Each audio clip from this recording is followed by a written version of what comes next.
Hello, my name is Antonio Ferretti. I'm 39 years old, and what I'm about to tell you will challenge everything you believe about miracles, faith, and the thin veil between heaven and earth.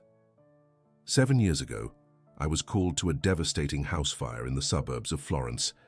The inferno had already consumed most of the structure when my team arrived, flames erupting from windows like angry demons, black smoke billowing into the night sky. As captain of the rescue unit, I entered the burning building after reports that a child might still be trapped inside. What I found in that hellish inferno, a single photograph completely untouched by flames amid total devastation, would have been miraculous enough.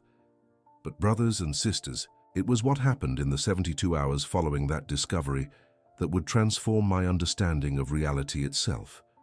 The picture was of Carlo Acutis, and somehow impossibly, it knew things about my 7-year-old son that no one but me could have known. It knew about Matteo's undiagnosed illness. It knew he had exactly 21 days to live, and through a series of events I've kept secret until today, it saved my son's life.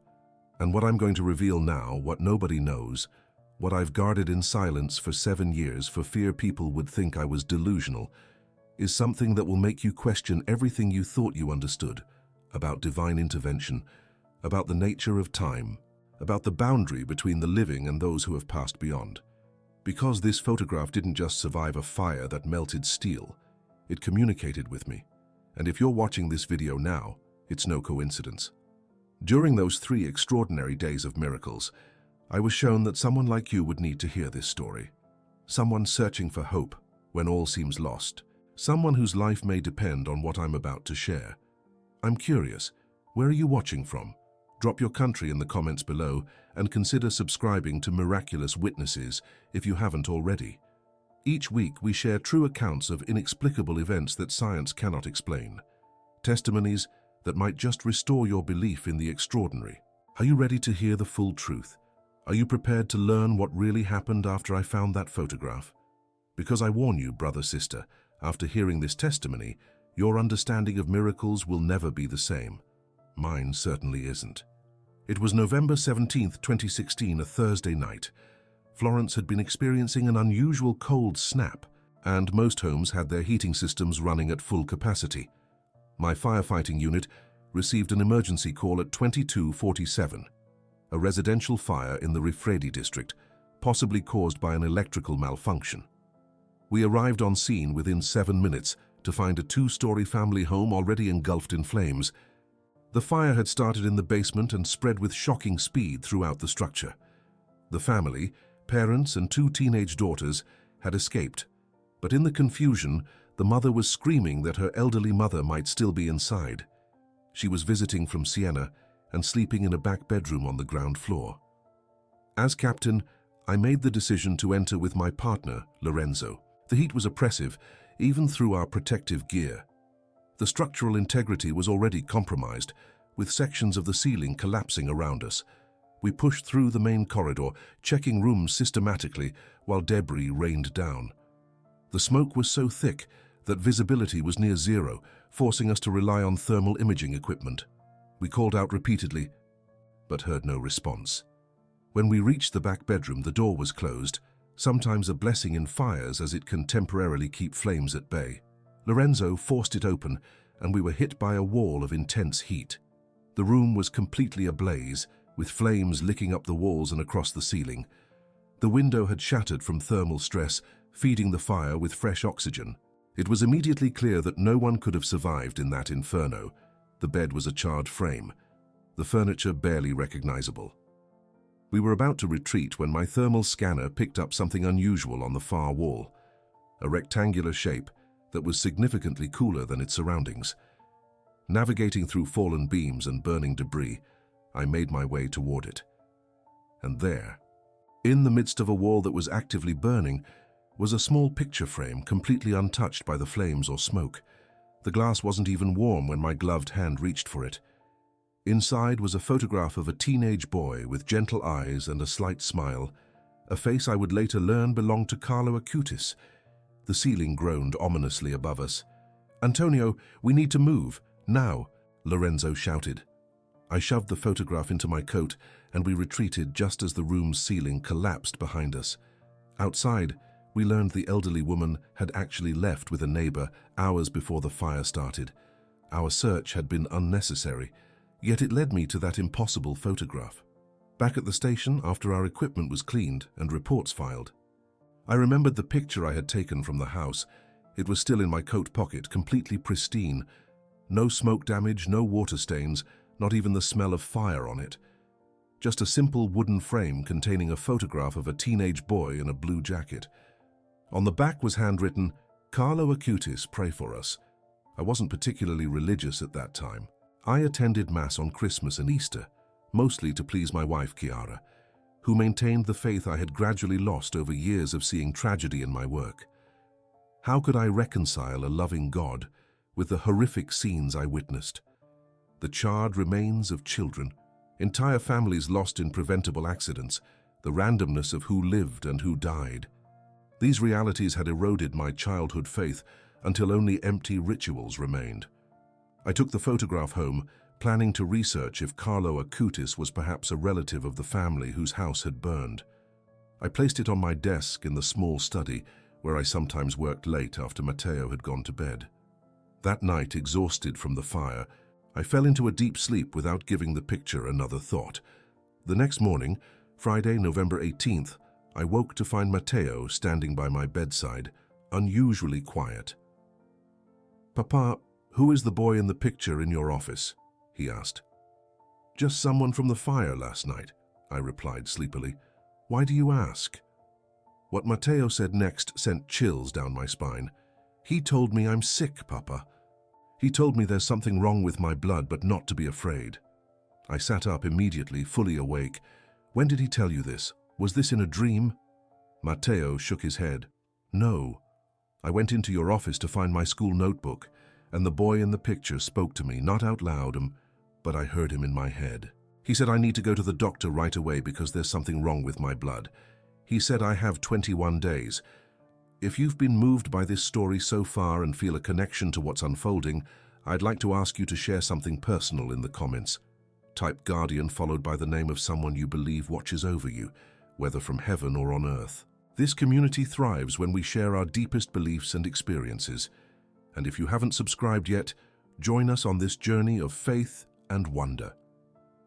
Each subscription helps these testimonies reach those who might be searching for exactly the hope they contain.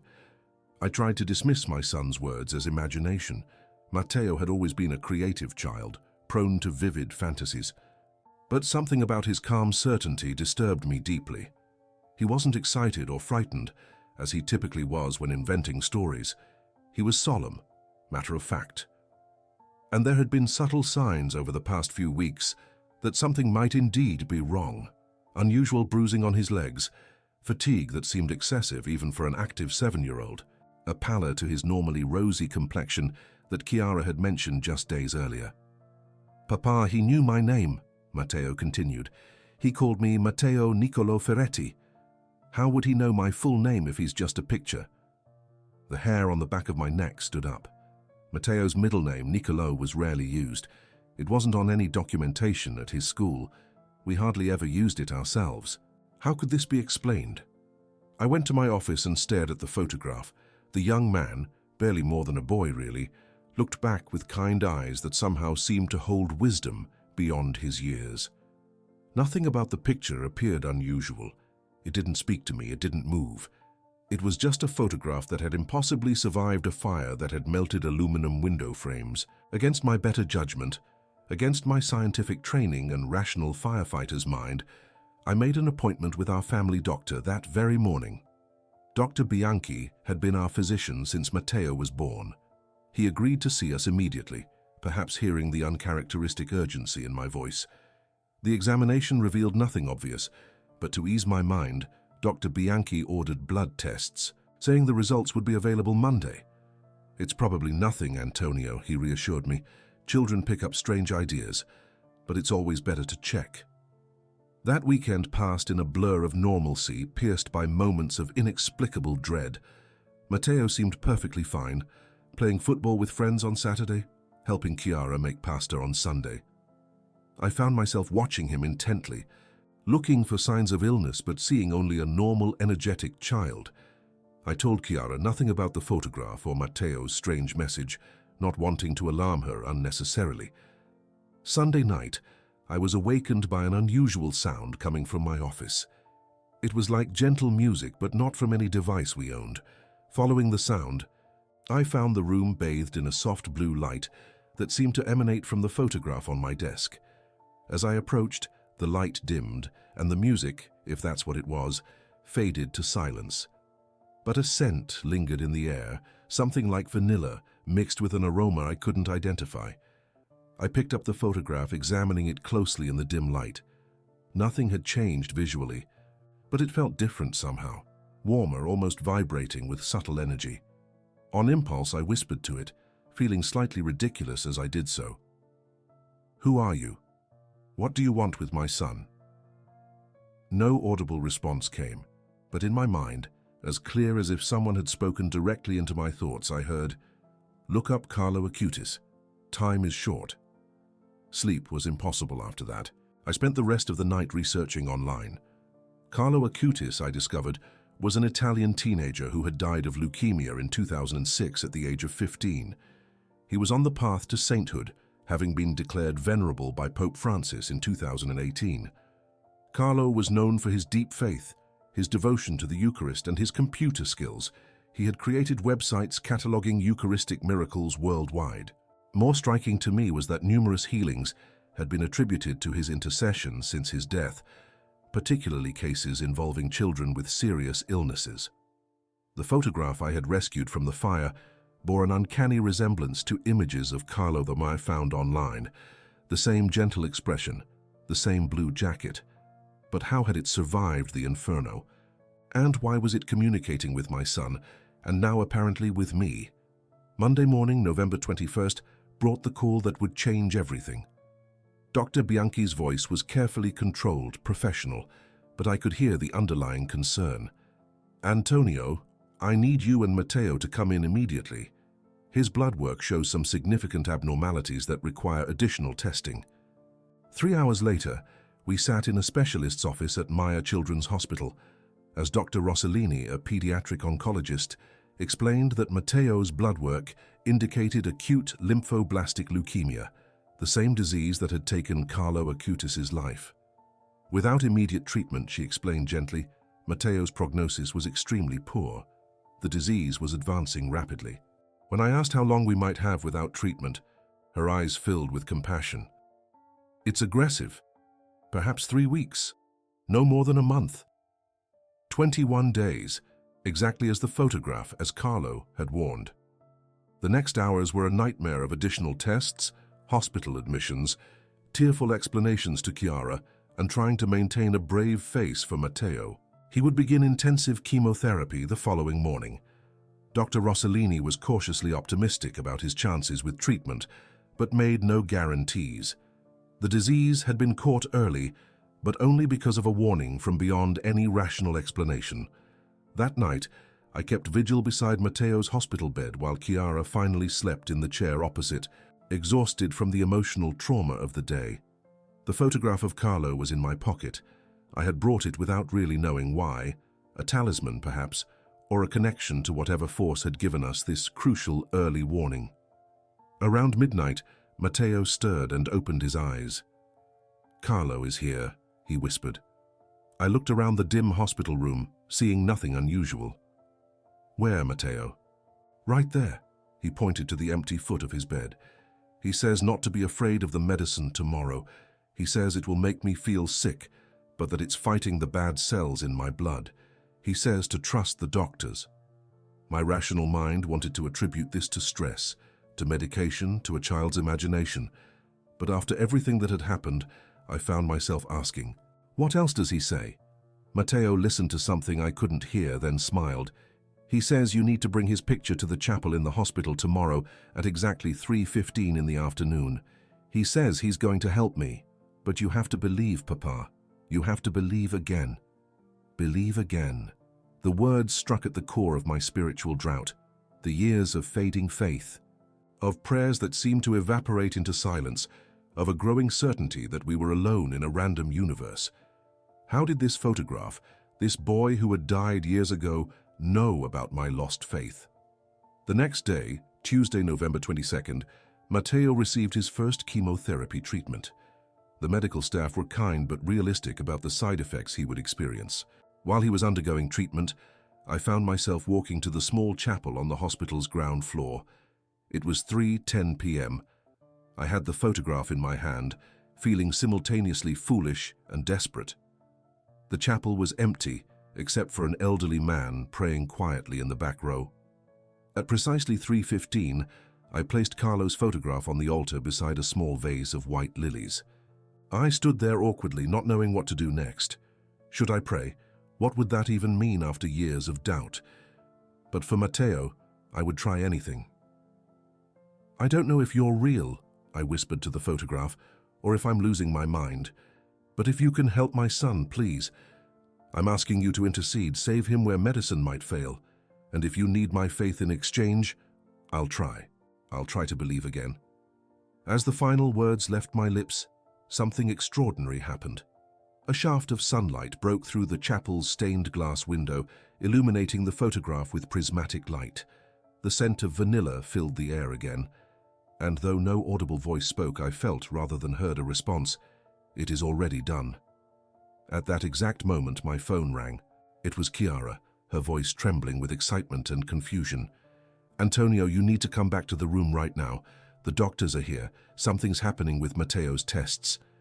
I raced back to the oncology ward to find 3 doctors huddled around charts and computer screens, their faces masks of professional confusion. Dr. Rossellini approached me, holding printouts of blood test results. "Mr. Ferretti, we're seeing something unusual, actually unprecedented in my experience. We just ran a follow-up CBC on Matteo, standard procedure before continuing treatment. His blast cell count has decreased dramatically in just the past hour. The leukemic cells are, well, they appear to be dying at a rate I've never observed, without several rounds of intensive chemotherapy." "What does that mean?" I asked, hardly daring to hope. "I don't want to create false expectations," she said carefully, "but if this continues, it represents a response to treatment that defies all medical expectations. We need to monitor closely and perform more comprehensive testing, but..." As she hesitated, struggling to maintain scientific detachment, "it appears something extraordinary may be happening." Over the next 48 hours, Matteo's condition improved with a speed that left his medical team baffled. His blood values normalized, energy returned, color flooded back into his pale cheeks. By Thursday afternoon, exactly 3 days after his diagnosis, a bone marrow biopsy confirmed what the blood tests had suggested. There was no detectable leukemia in his system. Dr. Rossellini used terms like spontaneous remission and unprecedented response to treatment, but her eyes held questions science couldn't answer. How could a disease so aggressive, so advanced just days earlier, vanish so completely? The medical literature contained rare cases of temporary spontaneous remissions in leukemia, but nothing that matched the completeness or speed of Matteo's recovery. What the doctors didn't know, what only Matteo and I knew, was what had happened during those critical hours on Tuesday afternoon. While I was in the chapel with Carlo's photograph, Matteo later told me he had experienced something remarkable. A teenage boy in a blue jacket had appeared beside his bed, visible only to him. The boy had placed his hand on Matteo's chest and spoken softly, "Be healed in the name of Jesus Christ. Your papa has found his faith again, and your life will be a testimony to God's mercy." When the boy removed his hand, Matteo said, the pain and fatigue that had been his constant companions for weeks vanished instantly. He felt warm energy flowing through his body, like sunshine inside my blood, as he described it. By Friday, November 25th, just 1 week after finding the photograph in that burning house, we were preparing to take Matteo home. The medical team insisted on scheduling regular follow-ups, but even they were beginning to use the word miracle in hushed conversations they thought I couldn't hear. Before leaving the hospital, I returned to the chapel to retrieve Carlo's photograph from the altar where I had left it. But the photograph was gone. In its place was a small silver medal bearing Carlo's image on one side and an inscription on the other. "I will be more useful in heaven than on earth." These words, I later learned, were actually spoken by Carlo Acutis shortly before his death, a promise that his work would continue beyond the grave. Brothers and sisters, that was 7 years ago. Matteo is now a healthy, vibrant 14-year-old with no trace of the disease that nearly took his life. His case has been documented in medical journals as an unexplained complete remission and is studied by oncology students as an example of the limitations of our understanding of cancer progression. The doctors offer no explanation for his recovery, though many have their private theories. Science, for all its wonders, cannot explain everything. As for me, the experience transformed me completely. The faith I had lost returned, deeper and more profound than ever before. I continued my work as a firefighter, but approached it differently, seeing not just tragedy in the flames, but opportunities for grace and miracles amid destruction. I began volunteering at children's cancer wards, bringing comfort to families facing the same nightmare we had narrowly escaped. And I researched everything I could find about Carlo Acutis, discovering a young man whose extraordinary life seemed to be continuing its impact even after death. I learned that Carlo had been known for saying, "We are all born original, but many die as photocopies." He had lived his brief life with authenticity and purpose, using his passion for computers to spread devotion to the Eucharist. He had helped the homeless, defended disabled classmates from bullies, and saved his allowance to buy sleeping bags for the needy. Despite being from a wealthy family, he dressed simply and lived modestly, focused on serving others rather than accumulating possessions. Most remarkably, Carlo had seemed to know his life would be short. He had told his mother, "I won't grow old," and had lived with an urgency that suggested he understood his time was limited. Yet this awareness hadn't made him fearful or bitter. Instead, it had intensified his joy, his generosity, his purpose. 2 years after Matteo's miraculous healing, another extraordinary connection emerged. Through a series of coincidences too perfect to be random, I was introduced to the family whose house had burned that fateful night. The elderly mother who had not been home during the fire, the one we had searched for, was named Lucia Bianchi. When I mentioned finding the photograph, her eyes widened in recognition. "Carlo Acutis saved my grandson's life," she revealed. 10 years ago, Davide was diagnosed with a rare immune disorder. The doctors had no treatment. My daughter took him to pray at Carlo's tomb in Assisi as a last resort. The next day, Davide's condition began to improve. Within a week, he was completely healthy. I've kept Carlo's photograph by my bedside ever since, praying to him daily. The photograph I had found in the fire had been hers, a treasured reminder of a previous miracle. And somehow, impossibly, it had survived the inferno untouched, only to become the instrument of another miracle for my son. Brothers and sisters, I cannot prove what happened. I cannot offer scientific evidence that a photograph spoke to my son, that a young man who died in 2006 appeared by a hospital bed in 2016, that divine intervention healed leukemia in a matter of hours. What I can offer is my testimony, my witness to events that transformed my understanding of reality and restored my faith in a God who works in ways beyond our comprehension. I've waited 7 years to share this story publicly, partly out of respect for my family's privacy, and partly because such experiences are difficult to articulate in a world that often dismisses the supernatural. But recently, something happened that convinced me it was time to break my silence. Last month, on the anniversary of Matteo's healing, I was called to another house fire. Like that night, 7 years ago, I found myself pushing through flames and smoke, searching for possible victims. In a back bedroom, I discovered a teenage boy unconscious from smoke inhalation. As I carried him to safety, I noticed he was wearing a medal around his neck, identical to the one I had found in the hospital chapel, bearing Carlo Acutis' image. When the boy regained consciousness, I asked about the medal. "A friend gave it to me yesterday," he said weakly. "Some Italian guy who's going to be a saint. I don't know why, but I felt like I needed to wear it today." That boy, Marco Esposito, is now studying to become an oncologist, inspired by his brush with death and the story of Carlo Acutis that I shared with him during his recovery. These connections, these impossible coincidences, form patterns too meaningful to be random. They suggest an underlying order to existence, a divine choreography that occasionally becomes visible to us in moments of crisis or grace. They remind us that there is more to our reality than what science can measure or reason can comprehend. I believe Carlo Acutis continues his work from beyond this life, fulfilling his promise to be more useful in heaven than on earth. I believe he somehow preserved his image through an impossible fire to warn us about Matteo's illness. I believe he interceded for my son's healing in ways that left medical professionals searching for explanations. And I believe these miracles happen not to suspend natural law, but to reveal a deeper law, the law of divine love that undergirds existence itself.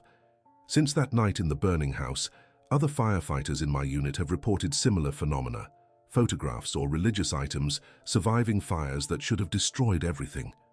Objects specifically connected to Carlo Acutis seem particularly resistant to flames. A colleague in Naples found a book about Carlo's life, completely untouched, in an apartment where temperatures had reached over 800 degrees Celsius. Another firefighter in Rome discovered a prayer card with Carlo's image lying undamaged atop a desk that had been reduced to ash.